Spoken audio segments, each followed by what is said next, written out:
बोले आचार्य गुरु और विद्यासागर जी मुनि महाराज की, आचार्य गुरु और विद्यासागर जी मुनि महाराज की।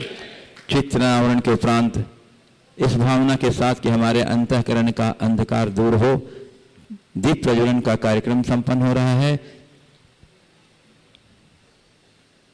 और ये संपन्न कर रहे हैं श्रीमान प्रेमचंद जी जैन इंदौर, आईसी जैन साहब मंडलेश्वर, जो आज के समस्त कार्यक्रमों के पुण्य और ये ट्रस्टी भी हैं 52 गजा चूलगिरी श्री क्षेत्र के। जोरदार करतल ध्वनि से अभिनंदन कर दीजिए। बोलिए केवल ज्ञान ज्योति की, केवल ज्ञान ज्योति की। और अब क्रम है पूज्य गुरुदेव के कर कमलों में माँ जिनवाणी को भेंट करने का। आ जाइए माँ जिनवाणी को लेकर के। जिनवाणी जग मैया जन्म दुख मिट दे, जिनवाणी जग मैया जन्म दुख मिट दे, जन्म दुख मिट दे, मरण दुख मिट दे, जन्म दुख मिट दे, मरण दुख मिट दे, जिनवाणी जग। और अब क्रम है पूज्य गुरुदेव के पावन चरण को मस्तक पर सिरोधार करने का। हमारे श्री प्रेमचंद जी जैन इंदौर, आईसी जैन साहब मंडलेश्वर आज के पुण्यार्जक गोबर का पात प्रक्षालन करके उनके पावन रथ को अपने मस्तक पर सिरोधार करने का सौभाग्य प्राप्त कर रहे हैं। सौभाग्य के इन क्षणों में अब अपनी तालियों का अवदान दे करके इनके सौभाग्य की सराहना कीजिएगा।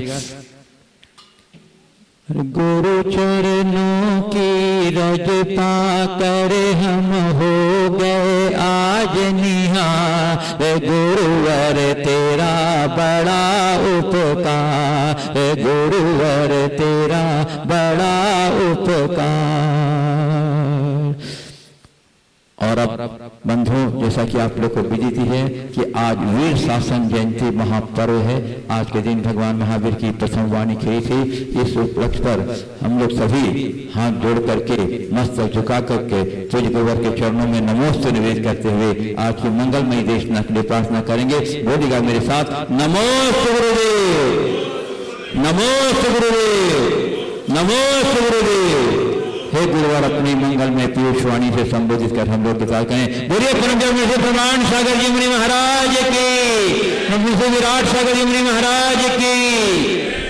नमस्ते। सभी लोग अपने दोनों हाथ जोड़ लें और मेरे साथ महामंत्र के स्मरण के लिए अपना मानस तैयार करें। नमो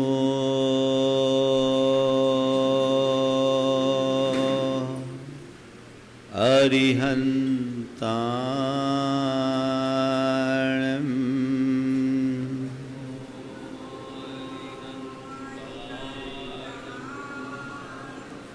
नमो सिद्धाणं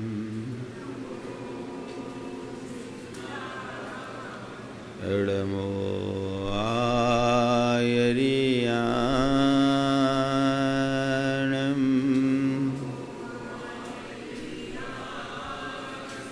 नमो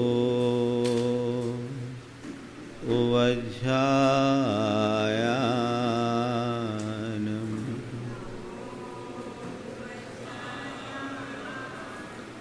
नमो लोये सवशाहुनं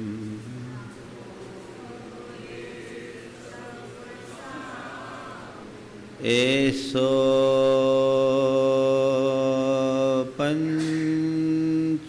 पंचिनमुयारो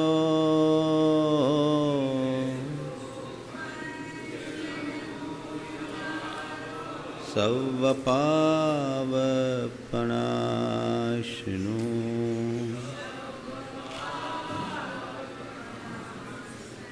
मंगलालं च सवेशिं परमं ॐ मंगलम् जय बोलो देवादिदेव 1008 श्री भगवान महावीर स्वामी की जय जय जय। अहिंसा परमो धर्म की जय जय जय। परम पूज आचार्य गुरुवर श्री विद्यासागर जी महाराज की जय जय जय। बोलिए परम पूज्य ईश्वर मुनिवर श्री प्रमाण सागर जी मुनि महाराज की, परम ब्रह्म श्री विराट सागर जी मुनि महाराज की नमोस्तु नमोस्तु। आज की तिथि हमारी संस्कृति की बड़ी महत्वपूर्ण तिथि है। आज की तिथि को हम वीर शासन जयंती के रूप में जानते हैं, मानते हैं, मनाते हैं। ये वीर शासन जयंती क्यों? क्योंकि आज की तिथि में भगवान महावीर ने चतुर्विध संघ की स्थापना के साथ अपनी प्रथम देशना दी थी, इसलिए वीर शासन जयंती। थोड़ी सी चर्चा आज के तिथि के संदर्भ में, फिर आज से संदर्भित 4 बातें आप सबसे करूंगा। भगवान महावीर को केवल ज्ञान हुआ वैशाख शुक्ल दशमी को। उसके बाद 65 दिन तक उनका कोई उपदेश नहीं हुआ। समोसनन लगा, सब आए चातक की तरह उनकी तरफ देखे, पर उधर से कोई भी रिस्पॉन्स नहीं। भगवान की वाणी ही न खिले। थोड़ा सोचो उस समय की जनता को कैसा लगता होगा। तुम लोगों को एक सोमवार भारी पड़ता है, और केवल ज्ञान होने के बाद लगातार 65 दिन तक भगवान की वाणी नहीं खिली, और 66वें दिन भगवान की वाणी खिली। भारतीय संस्कृति के इतिहास में जो बीते दिन का गुरु पूर्णिमा का दिन था, बहुत महत्वपूर्ण दिन, और उसके प्रसाद से आज की तिथि हम सबको मिली। इसे थोड़ा हमें समझना है। भगवान की वाणी क्यों नहीं खिली? तो आचार्य वीरसेन महाराज ने उसका उत्तर देते हुए कहा कि गणहरा भावा दो। उनके पास कोई गणधर नहीं था। गणधर कौन? जो भगवान की बात को सुने, समझे और स्वीकार करे। भगवान की वाणी को सुनने वाले लोग बहुत थे, समझने वाले लोग भी बहुत थे। इंद्र के पास इतनी क्षमता थी कि वो भगवान की वाणी को समझ सके, उसको समझाने में भी वो समर्थ था। लेकिन फिर भी भगवान नहीं बोले। क्यों नहीं बोले? क्योंकि उसे स्वीकार करने वाला वहां पर कोई नहीं था। भगवान को किसी पात्र की प्रतीक्षा थी, ऐसे सुपात्र की जो न केवल उनकी वाणी को सुने, समझे औरों को समझाने में समर्थ हो, अपितु उसे स्वीकारने की क्षमता रखता हो, जो उसे स्वीकारने में समर्थ हो। ऐसा कोई नहीं था। कहते उस समय राजगृही में एक महान वेदांती विद्वान थे, इंद्रभूति गौतम। प्रकांड विद्वान, सर्वज्ञ तुल्य माने जाने वाले।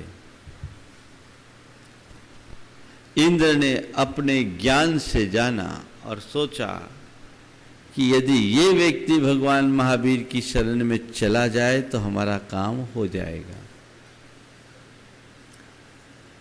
इंद्रभूति के पास इंद्र एक बटुक ब्रह्मचारी का वेश बना करके गया और उस इंद्रभूति से कहा कि मेरे मन में कुछ संशय है और मेरे गुरु महावीर अभी मौन में है, आप मुझे इसका अर्थ बता दें। 3 काल क्या है, 6 द्रव्य क्या है, 7 तत्व क्या है, पंचास्तिकाय क्या है, 9 पदार्थ क्या है। ये सवाल उनने किया और कहा यदि आप मुझे इस सवाल का जवाब दोगे तो मैं आपका शिष्य बन जाऊंगा। इंद्रभूति भगवान महावीर के प्रभाव से अंदर से बहुत विचलित थे, क्योंकि जिस समय भगवान महावीर का समोसरण विपुलाचल पर आया, इंद्रभूति एक बहुत बड़े यज्ञ के अनुष्ठान में संलग्न था। भगवान महावीर के समोसरण के आते ही ऊपर से देवों का आगमन होने लगा। देवों को आता देख इंद्रभूति ने एक बार सोचा कि शायद हमारे यज्ञ से संतृप्त होकर के देवता उतर रहे हैं, लेकिन देवों का यान उसके यज्ञ स्थल से हटकर भगवान के समोसरण की ओर जाने लगा। तो एक बार उनको बड़ा आश्चर्य सा हुआ। तो किसी भी तरह से भगवान महावीर को पराभूत करना चाहता था, हराना चाहता था। जब इंद्र ने ये सवाल रखा तो उन्होंने कहा इसका उत्तर तो मैं तुम्हारे गुरु को दूंगा। उसके मन में भाव ये था कि यदि महावीर बदल गए तो मेरा काम बड़ा हो गया और मैं अपनी विद्वत्ता के बल पर महावीर को हरा के रहूंगा। इंद्र तो यही चाहता था और कहा चलो आप भगवान महावीर के पास। इंद्रभूति बटुक ब्रह्मचारी के वेश वाले इंद्र के साथ भगवान महावीर के समोसरण की ओर गया। कहते हैं समोसरण के मानस स्तंभ को देखते ही इंद्रभूति गौतम का अहंकार चूर चूर हो गया। उसके हृदय में श्रद्धा उत्पन्न हो उठी।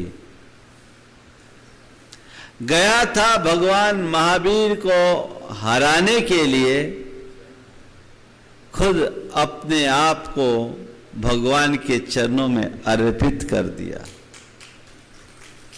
इतिहास की पहली घटना कि एक निर्ग्रंथ श्रमण के चरणों में वेदांत का पारगामी इंद्रभूति अपने 500 शिष्यों के साथ जाकर दीक्षित होता है।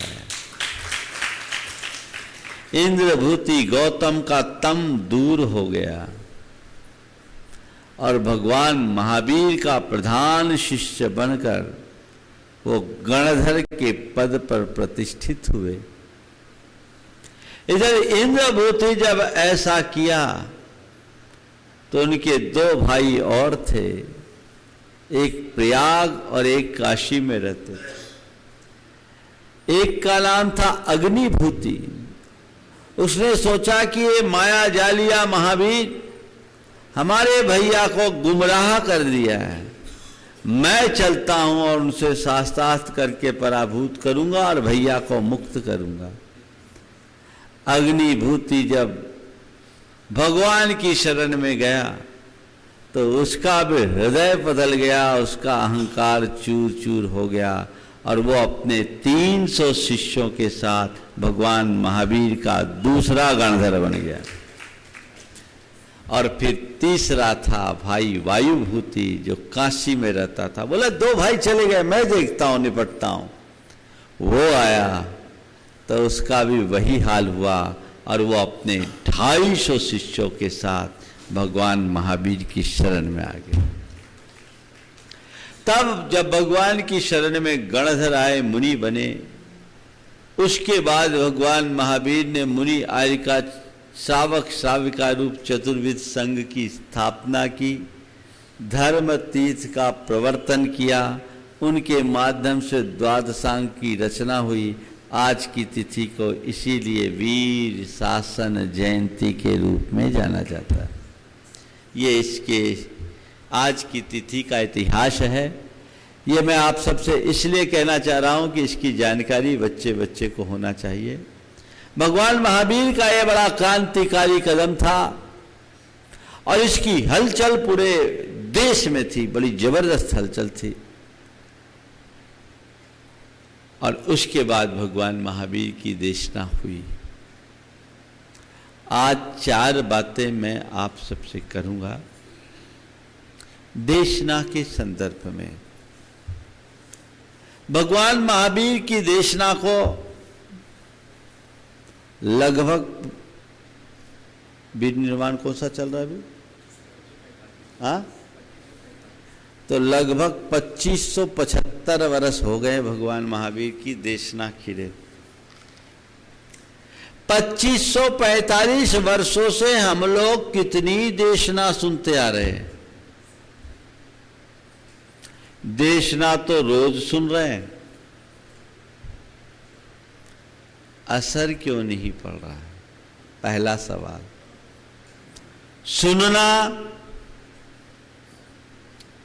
समझना, समझाना और स्वीकारना, आज की 4 बातें। सुनते सब हैं, समझते कितने हैं? सब सुनते हैं, पर केवल श्रवण कल्याण का कारण नहीं होगा। केवल सुनने का असर नहीं होता। सब सुनते हैं, सबके सुनने का एक सा असर नहीं। खुद भगवान महावीर के जीवन को हम पलटकर देखते हैं तो भगवान महावीर का एक चित्र हमारे सामने उपस्थित होता है जब वो मारीची की पर्याय में थे। भगवान ऋषभदेव के पौत्र, भगवान की देशना का भी उस पर कोई असर नहीं पड़ा, सुना ही नहीं, दूर से सुना। अभिमान में अकड़ा 363 मतों की स्थापना कर दी, कोई असर नहीं। 363 मत रच डाले। भगवान ऋषभदेव पर पक्षपाती होने का आरोप लगा दिया। वही मारीची आगे चलकर जब शेर की पर्याय में था और एक हिरण का शिकार कर रहा था,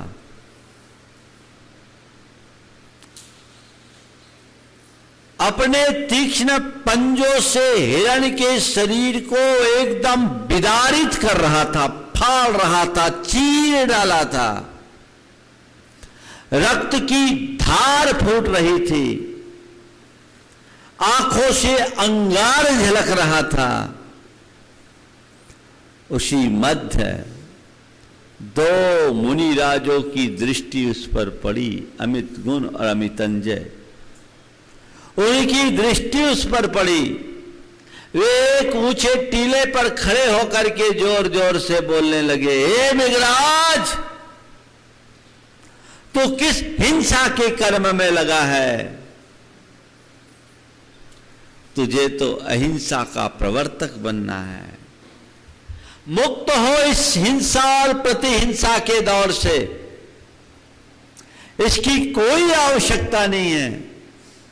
इससे दूर हो जा, इससे मुक्त हो जा। कहते हैं मुनि राजों के वचन सुनते ही सिंह का हृदय परिवर्तित हो गया। उसके दोनों हाथ जो हिरण के विदारण में लगे थे, मुनिराज की वंदना में जुड़ गए और जिन आंखों से अंगार निकल रहे थे, आंसू की धार बहने लगी, अंदर पश्चाताप होने लगा। हृदय परिवर्तित हो गया, अपने शिकार को त्यागा, हिंसा का त्याग किया, संलेखना पूर्वक मरा और सिंह केतु नाम का देव हुआ। और वही सिंह 10वें भव में भगवान महावीर बन गया। थोड़ा घटना को समझो, क्या फर्क हुआ। आदिनाथ भगवान की वाणी का जिस पर कोई असर नहीं पड़ा, मुनि राजों की साधारण वाणी का असाधारण असर क्यों? ऐसा इसलिए कि उस समय वो अभिमान से भरा था, और जब शेर था तो उसके हृदय में श्रद्धा जग गई थी। बस बात इतनी है कि यदि मनुष्य अभिमान से भरा रहेगा तो कितना भी सुने कुछ भी असर नहीं पड़ेगा, और श्रद्धा से भरे रहने वाले व्यक्ति पर सीधा असर करेगा। तो सूत्र निकालिए, मुझे सुनना है। सुनने की रुचि आप लोगों की बड़ी प्रगाढ़ है। मेरे पास बहुत सारे लोग आते बोलते महाराज रोज सुनता हूं, आपके सुने बिना चैन नहीं। जैसे 8:20 से 8:30 के बीच का टाइम होता, हम तो सीधे जिनवानी चैनल खोलते हैं और आपको सुनना चाहते हैं। एक दिन अगर मिस हो जाता है तो बड़ी आकुलता होती है, होता है। बहुत सारे लोग कहते हैं, आप लोगों की भी ऐसी अनुभूतियां होंगी। सुनते हो, पर ये बताओ किस भाव से सुनते हो, किस भाव से सुनते हो? सुनने के लिए सुनते हो या श्रद्धा से भर करके सुनते हो? टीवी पर एक कार्यक्रम आ रहा है ये मान करके सुनते हो, प्रवचन आ रहा है ये मान करके सुनते हो, या मेरे लिए मेरे गुरु मुझे मार्ग दर्शन दे रहे हैं ये मान करके सुनते हो? क्या मान करके सुनते हो? तुम कार्यक्रम मान करके सुनोगे कोई मजा नहीं, प्रवचन मान करके सुनोगे तो भी ज्यादा मजा नहीं। महाराजों का काम ही है प्रवचन देना, उनका काम है सुनाना, हमारा काम है सुनना। सो दोनों अपनी अपनी ड्यूटी पूरी करो, काम खत्म। बहुत सारे लोगों के साथ तो यही है। इसका वो मजा नहीं है। मजा कब है? जब हृदय श्रद्धा से आपूरित हो और मन ये कहे कि नहीं ये प्रवचन नहीं, ये मेरे लिए दिया जाने वाला मार्गदर्शन है। जब भी तुम गुरु के प्रवचन सुनो उसे इसी भाव से सुनो। ये मत सोचो कि लोगों को ये बताया जा रहा है, ये सोचो कि ये केवल मेरे लिए कहा जा रहा है, व्यक्तिगत रूप से मुझे ये मार्गदर्शन मिल रहा है। बहुत सारे लोग मेरे पास आते बोले महाराज जी शंका समाधान में जब कोई प्रश्न उठाते हैं तो लगता है ये मेरे मन का प्रश्न है और हमें उत्तर मिल जाता है, घर बैठे उत्तर मिल जाता, आनंदित होते हैं। पूछता कोई है और उत्तर किसी को मिलता। हो सकता पूछने वाला तो केवल कैमरा में आने के लिए पूछ रहा हो, लेकिन सुनने वाला सुन करके तर रहा है। बहुत सारे लोग हैं, उनका वो भी एक दृष्टिकोण रहता है, लेकिन सुनने वाला इस मानसिकता से तर रहा है कि ये मेरे लिए कहा जा रहा है। अभी एक व्यक्ति मेरे पास सिद्धवरकूट में आया, बोला महाराज शंका समाधान ने मेरे जीवन को बचा लिया। वो व्यापारिक नुकसान के कारण डिप्रेशन में था और आत्महत्या करने का मन बना लिया था। उसकी स्थिति को देखकर उसके मित्र ने उससे कहा कि तुम शंका समाधान सुना करो। उस व्यक्ति ने मुझसे जो बात कही वो मैं आपको बता रहा हूं। नासिक से आया था। शंका समाधान सुना। बोला महाराज जी उसी दिन आपके सामने किसी ने एक सवाल किया जी, जब परिस्थितियां विपरीत हो तो हम क्या करें। महाराज जी आपने एक उत्तर में जो बात कही थी कि मनुष्य को आशावादी बनना चाहिए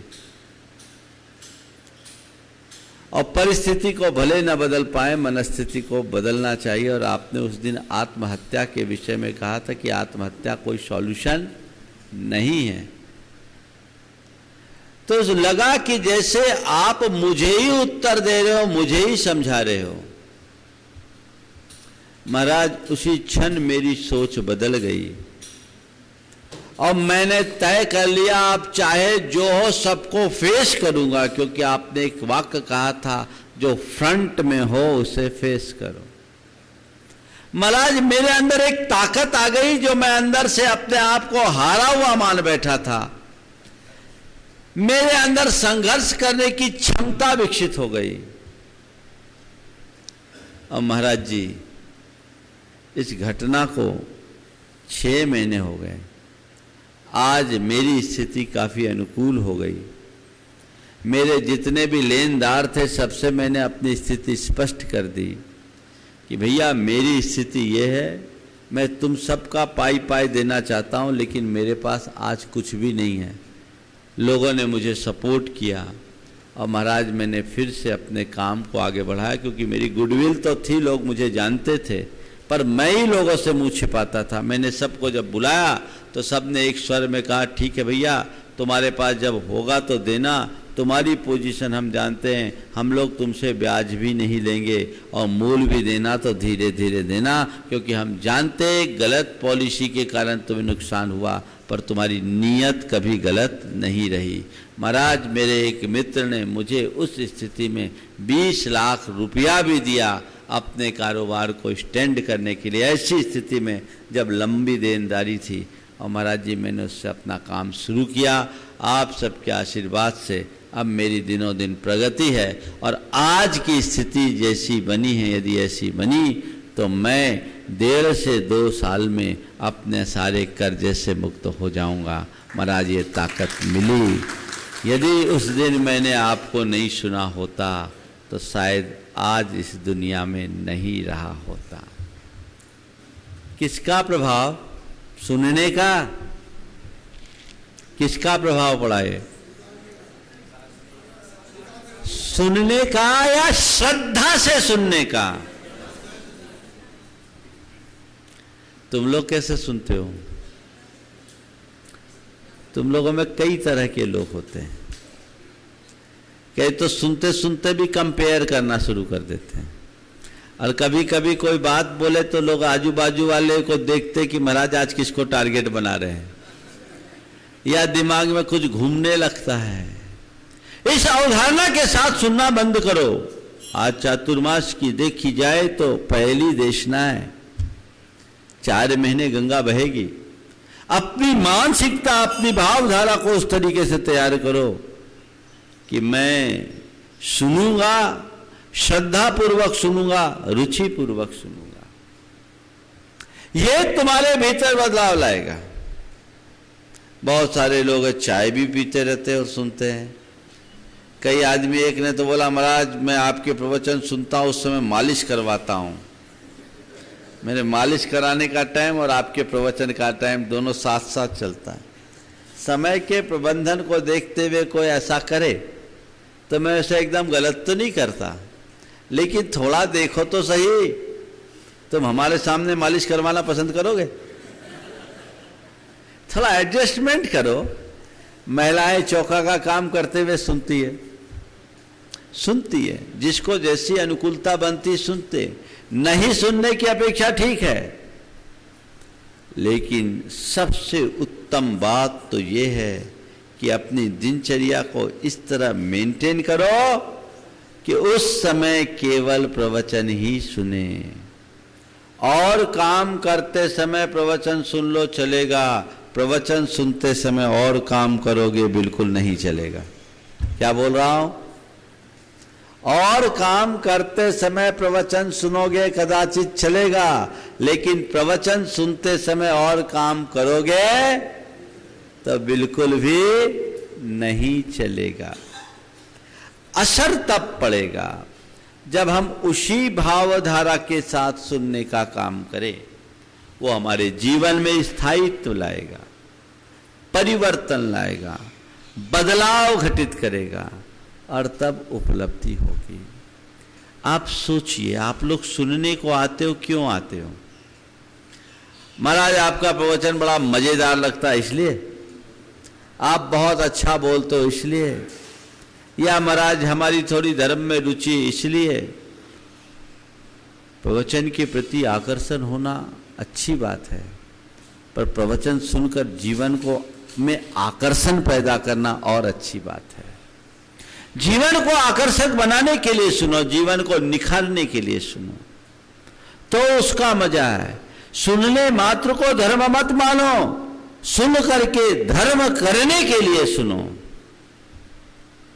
हमने 1 घंटा सुन लिया, उतनी देर धर्म ध्यान हो गया, अच्छी बात है, धर्म ध्यान होता है, लेकिन कितनी देर? जितनी देर है वहीं, यहां उतनी देर। यदि सुनकर हमने उसे आत्मसात कर लिया तो हमारा 24 घंटा धर्म ध्यान में जीवन होगा, जीवन पवित्र बनेगा। तो पहली बात, सुनना है तो कैसे सुनना है?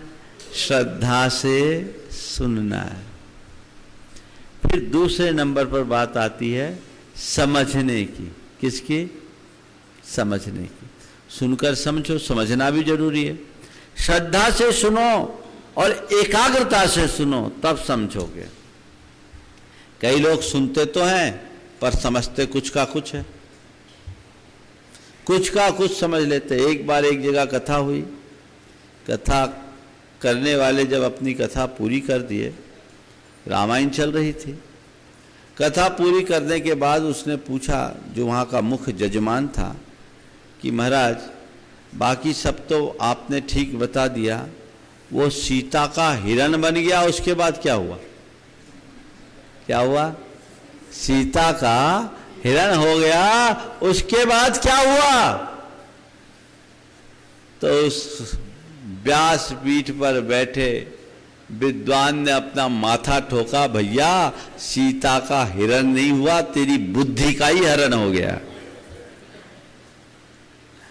थोड़ा तो सोच, बात कही हरण की और सामने वाले ने सुन लिया हिरण की।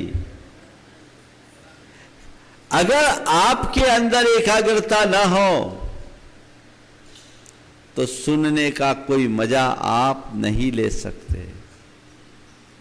सुन करके समझने की कोशिश कीजिए और श्रद्धा से भर करके सुनोगे तो समझ अपने आप विकसित होगी। समझ का मतलब केवल अर्थ समझना ही नहीं, समझ का मतलब प्रयोजन को भी जानना। मैंने जो बोला वो आपने सुन लिया, सब समझ में आ रहा है। महाराज आप बड़ी सरल भाषा में बोलते हो, आपकी एक एक बात समझ में आती है, अच्छी बात। ये तो ऊपरी समझ है। समझ में आने का मतलब है हमारा कंसेप्ट क्लियर होना, कंसेप्ट क्लियर होना। जो मैंने समझा है, जाना है, सुना है, समझा है, नहीं, अब ये समझ मेरी पक्की हो गई, अब मुझे इसी अवधारणा पर चलना है। मेरी अवधारणा बदलनी चाहिए, मेरा कंसेप्ट बदलना चाहिए, ये सच्ची समझ है। कबीरदास ने बहुत अच्छी बात की, समझ किसको बोलते हैं? समझा समझा एक है, अनसमझा सब एक। समझा समझा एक है, अनसमझा सब एक। तिनको समझा जानिए जिनके घट में विवेक। श्रद्धा से सुनोगे तो विवेक प्रकट होगा, और ये विवेक ही सही समझ की पहचान है। एकदम चित्र स्पष्ट हो जाना चाहिए। अब मैंने समझ लिया है कि मुझे क्या करना है, ये पक्का निर्णय। भले हम चलना शुरू ना करें, ये बात की बात है, पर समझना है। नहीं, ये तो बिल्कुल 100% सही बात है, यही तय है और मुझे केवल यही और यही करना है। ये समझ अंतरंग में बैठनी चाहिए। देखिए ऐसे लोग हैं तो बड़े समझदार, इतने समझदार कि कहां कुछ जाए और व्याख्या कुछ कर दे। वो समझ नहीं, जीवन के विषय में आपकी गंभीरता होनी चाहिए कि मुझे जो बताया जा रहा है, गुरु ने जो बताया मैंने श्रद्धा से सुना और अपने भीतर एक समझ विकसित की, उसके अर्थ को, उसके प्रयोजन को मैंने पूरी तरह समझ लिया। अब मुझे इसी राह पर चलना है। सही गलत की पहचान आ गई। अभी तक मैं अज्ञानी था, कुछ भी करता था, अब मेरे अंदर ज्ञान विकसित हो गया। मुझे कुछ भी नहीं करना, वही करना है जो मुझे करना है। जब श्रद्धा के साथ सुनोगे, समझ करके विवेक को प्रकट करोगे, तो फिर स्वीकार कर पाओगे। तब स्वीकार, इंप्लीमेंटेशन इतना इजी नहीं है। अगर श्रद्धा से सुना है और तुम्हारी समझ विकसित हो गई तो स्वीकार करने में किंचित भी विलंब नहीं होगा। नहीं भैया, आप तो करना है और यही करना है, अब करना है, यही करना है, अब करना है, यही करना है, अब मुझे आगे बढ़ना है। एक बार एक व्यक्ति ने कहा, महाराज 60 बरस तो मेरी नासमझी में बीत गए, अब मैंने अपने जीवन को समझा है, अब मुझे लगता है कि नहीं, अब मुझे अपना जन्म सार्थक करना है, अब मुझे आगे बढ़ना है, अब मुझे आगे बढ़ना है, अब मुझे आगे बढ़ना है। ये अंदर की प्रेरणा समझ का प्रतिफल है। और समझ विकसित हुई, तुमने स्वीकारना शुरू कर दिया, अपने आप आगे बढ़ोगे। बिना समझे कोई व्यक्ति स्वीकार नहीं करता। किसी का अनुकरण करके कोई स्वीकार ले तो उसमें स्थायित्व नहीं रहता, स्थिरता नहीं रहती, कब पलटी मार जाए कोई भरोसा नहीं। लेकिन समझ बूझ करके जब हम किसी बात को स्वीकार करते हैं तो उसका रस और आनंद ही कुछ और होता है। तुमने धर्म को सुना है, तुमने धर्म को समझा है, तो स्वीकार करो। कितना स्वीकार किया, मन से पूछो। जिंदगी से सुनते आ रहे हैं, जो पहली क्लास में वही पहली क्लास में। 50 बरस पहले जब पहली बार सुना था तब हमने रात्रि भोजन छोड़ा, आज भी वही है। जितना हम करते थे किया, बस उतने पर ही अटक गए। कल शंका समाधान में एक बहुत अच्छा सवाल आया था कि जो भी लोग धर्म के क्षेत्र में आगे बढ़ना चाहते हो, ये देखते हैं कि मैंने कितना पुण्य लाभ लिया, वे ये क्यों नहीं देखते कि मैंने 24 घंटे में कितना पाप किया। बात समझ में आते हैं? तुम थोड़े बहुत पुण्य के लाभ से अपने आप को कृतार्थ तो महसूस कर लेते हो, लेकिन 24 घंटे तुमसे जो पाप हो रहा है उसके विषय में क्यों नहीं सोचते? इतना तो समझते हो क्या पुण्य और क्या पाप है। समझ पक्की बनेगी तो स्वीकारता अपने आप बढ़ेगी। स्वीकार करो, आगे बढ़ो, आगे बढ़ो, आगे बढ़ो, ऊपर उठो। जिंदगी बीत जाती है, कब्र में पांव लटक जाने के बाद भी लोगों को कोई फर्क नहीं पड़ता। सब आत्ममुग्ध होकर जीते हैं। थोड़ा बहुत कर लिया और काम खत्म। कहते एक आदमी मरा, सपने में मरा, और जब मरा यमपुरी गया। वो था चोर। जिंदगी में कोई, माने एक कंजूस आदमी था, बड़ा कंजूस, कभी कुछ दान धर्म किया नहीं, जिंदगी में कभी कोई अच्छा कार्य नहीं किया। मरा, उसका लेखा जोखा देखा गया। तो कहते हैं उसे देखने के बाद उसको कहा गया, देखो भाई, तुमने जीवन में कोई भी एक अच्छा कार्य किया हो तो तुम्हें स्वर्ग भेजा जा सकता है, क्योंकि तुम्हारा रिपोर्ट कार्ड बड़ा खराब दिख रहा है, तुम्हें नरक जाना पड़ेगा। तुमने जीवन में एक भी अच्छा कार्य किया हो तो बताओ। उसने दिमाग दौड़ाया और दिमाग दौड़ाने के बाद याद करके बताया, बोले हाँ मैंने एक अच्छा कार्य किया। पूछा क्या किया? बोला मैंने एक बार चवन्नी का दान दिया था। क्या किया था? चवन्नी का दान दिया था। बोले बहुत अच्छी बात है भाई, तुमने चवन्नी का दान किया, बहुत अच्छा कर्म किया। लाया कहां से था, कैसे किया? बोला एक की अठन्नी चुराई थी, एक की अठन्नी चुराई थी। तो बोला भैया अठन्नी चुरा करके चवन्नी का दान करोगे तो तुम्हारे लिए तो नरक ही जाना पड़ेगा, जाओ सीधे नरक में। मैं आपसे कह रहा हूं तुमने चवन्नी का दान किया, अच्छी बात है, पर पाप तो अठन्नी और रुपये का है। हिसाब मिलाओ, तुमको कितना पुण्य किया ये दिखता है, तुमने कितना पाप किया ये क्यों नहीं दिखता। और जिस दिन तुम्हें तुम्हारे द्वारा किया जाने वाला पाप दिखने लगेगा, जीवन अपने आप साफ हो जाएगा, धारा बदल जाएगी। आज से दृष्टिकोण बदलो। मैं अपने द्वारा किए जाने वाले शुभ अनुष्ठान की तरफ ध्यान नहीं दूंगा, क्योंकि उसका तो पॉजिटिव फल मिलना ही है। मैं अपने द्वारा होने वाले पापों के प्रति जागरूक रहूंगा, और जब पापों के प्रति जागरूकता मेरे मन में आएगी तो परिणाम स्वतः प्रकट हो जाएंगे। स्वीकार करो, आगे बढ़ो, श्रद्धा से सुन करके समझपूर्ण विवेक जागृत करो और फिर उसे स्वीकार करना शुरू करो। भले धीमी गति से क्यों ना हो, कुछ कुछ तो स्वीकार करो। हर दिन एक बात मैं अगर स्वीकार करता हूं तो पूरे 4 महीने में 120 बात होगी, जीवन में 100 गुण प्रकट हो जाएंगे। प्रयास करना होगा, पुरुषार्थ करना होगा, उसके लिए मनुष्य को अंदर से उत्प्रेरित होना होगा, तब कहीं जाकर आप कुछ अच्छा घटित कर सकोगे।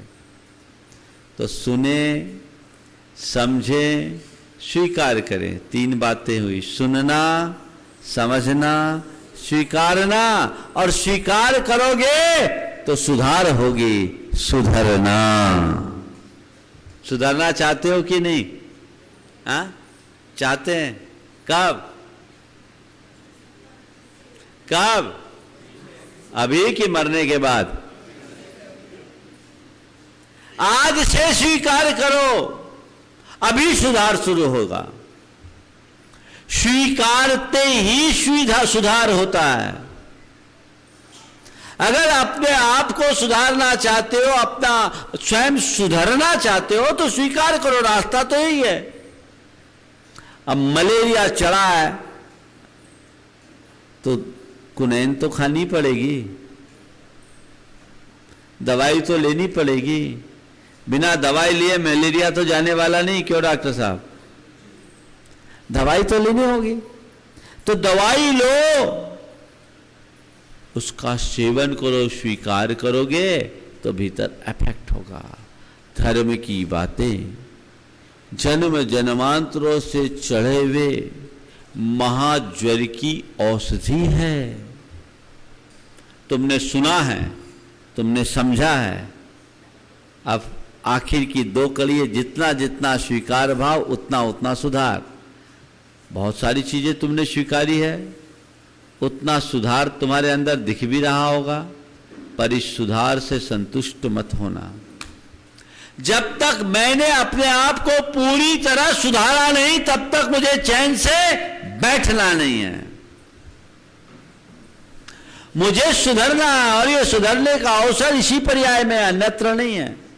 आज इतनी सारी अनुकूलता पाकर के भी मैं अपने आप को नहीं सुधारूंगा तो कब जाकर सुधरूंगा?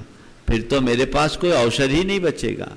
तो मुझे हर हाल में सुधरना है, हर हाल में अपने आप को सुधारने की कोशिश करना है। चाहे जैसे हो बस मुझे सुधरना है, मेरा सुधार मुझे करना। और एक बात बता दूं, मेरा सुधार करने वाला मैं ही हूं, कोई दूसरा नहीं।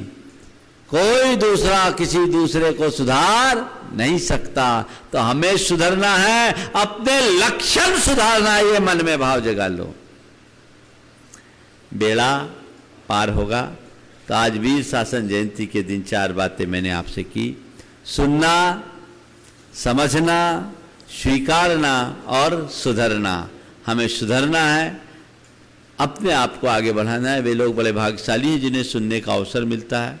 वे और आगे के हैं जो सुन करके समझते हैं। उनसे बड़े भाग्यशाली वे हैं जो सुनकर समझकर स्वीकारते हैं। और वे लोग महाभाग्यशाली हैं जो सुधर जाते हैं। ध्यान रखना, सुनने वाले धर्मी माने जाते हैं, समझने वाले धर्मी जाने जाते हैं, स्वीकारने वाले को लोग सम्मान देते हैं, पर सुधर जाने वाले पूजा के पात्र बन जाते हैं, जगत पूज्य बन जाते हैं। अपने जीवन को उन्नति के शिखर पर पहुंचाना चाहते हो तो सुधरने की मानसिकता अपनी होनी चाहिए। आज पहले दिन अधिक विस्तार नहीं दूंगा। कल से भक्तामर की गंगा बहेगी भगवान आदिनाथ के चरणों में। भक्तामर की वो विवेचना जो आपने पहले नहीं सुनी होगी, जो हमें चैनल पर सुनते हैं उनने जरूर सुना होगा, लेकिन एक लंबे अंतराल के बाद पूरे के पूरे 48 छंदों पे हम वह व्याख्या सुनेंगे, वह विवेचना सुनेंगे, जिससे हमें एक अलग आध्यात्मिक आलोक मिले, एक रास्ता मिले और भक्तामर को हम अपना कंठाहार बनाकर उसका लाभ ले सकें, जो हमारे अंदर एक आध्यात्मिक प्रेरणा बन सके। प्राय लोग भक्तामर को एक चमत्कारिक स्तोत्र के रूप में ही देखते हैं और उसे अपनी बाहरी विघ्न बाधाओं के निवारण के लक्ष्य लेकर के अपनाते हैं। पर बंधुओं, भक्तामर स्तोत्र इतना छोटा नहीं, वो तो हमारे जीवन को अमर बना देने वाला स्तोत्र है। उसके रहस्यों को आप सबके बीच कल से यहाँ रखा जाएगा। बस इतना जरूर कहूँगा कि जो भी इसे सुनना चाहते हैं नियमित सुनना, एक भी कड़ी छूटनी नहीं चाहिए। ये प्रयास करो कि इन दिनों हम कहीं भी रहेंगे जरूर सुनेंगे। अगर कदाचित लाइव में नहीं सुन पाए तो प्रमाणिक ऐप पे सुनेंगे, यूट्यूब पे सुनेंगे, पर बिना सुने नहीं रहेंगे। आज का आज सुन कर के ही हम अगले दिन का सुनेंगे तो आपको इसका बहुत अच्छा लाभ होगा। और ये जानकारी आप अपने अन्य इष्ट मित्रों को भी दे दें कि कल से भक्तामर पर एक प्रवचन की नई श्रृंखला प्रारंभ होने वाली है, इसे जरूर सुने। जितने लोग आज इस कार्यक्रम को देख और सुन रहे हैं यहाँ, कम से कम 10-10 लोगों तक इसकी सूचना आप देना शुरू करें तो ये बहुतों के लाभ का निमित्त बनेगा। भक्तामर स्तोत्र जिसे आप नियमित पढ़ते हैं तो उसका रहस्य तो जानने में आना ही चाहिए और वो हमारे जीवन के लिए बहुत अच्छा आधार बनेगा। मंगल भावना के साथ मैं विराम लूँगा। मंगल मंगल होए जगत में सब मंगलमय हो, सब मंगलमय हो। इस धरती के हर प्राणी का मन मंगलमय हो, इस धरती के हर प्राणी का मन मंगलमय हो। कहीं क्लेश कालेश रहे ना दुख कहीं भी हो, कहीं क्लेश कालेश रहे ना दुख कहीं भी हो। मन में चिंता भय न सतावे रोग शोक नहीं हो, मन में चिंता भय न सतावे रोग शोक नहीं हो। नहीं बैर अभिमान हो मन में क्षोभ कभी नहीं हो, नहीं वैर अभिमान हो मन में क्षोभ कभी नहीं हो। मैत्री प्रेम का भाव रहे नित मन मंगलमय हो, मैत्री प्रेम का भाव रहे नित मन मंगलमय हो। मंगल मंगल होए जगत में सब मंगलमय हो, मंगल मंगल होए जगत में सब मंगलमय हो। इस धरती के हर प्राणी का मन मंगलमय हो, इस धरती के हर प्राणी का मन मंगलमय हो। मन का सब संताप मिटे अरु अंतर उज्ज्वल हो। मन का सब संताप मिटे और अंतर उज्ज्वल हो। राग देश और मोह मिट जाए आत्म निर्मल हो। राग देश और मोह मिट जाए आत्म निर्मल हो। प्रभु का मंगल गान करे सब पापों का क्षय हो। प्रभु का मंगल गान करें सब पापों का क्षय हो। इस जग के हर प्राणी का हर दिन मंगलमय हो। इस जग के हर प्राणी का हर दिन मंगलमय हो।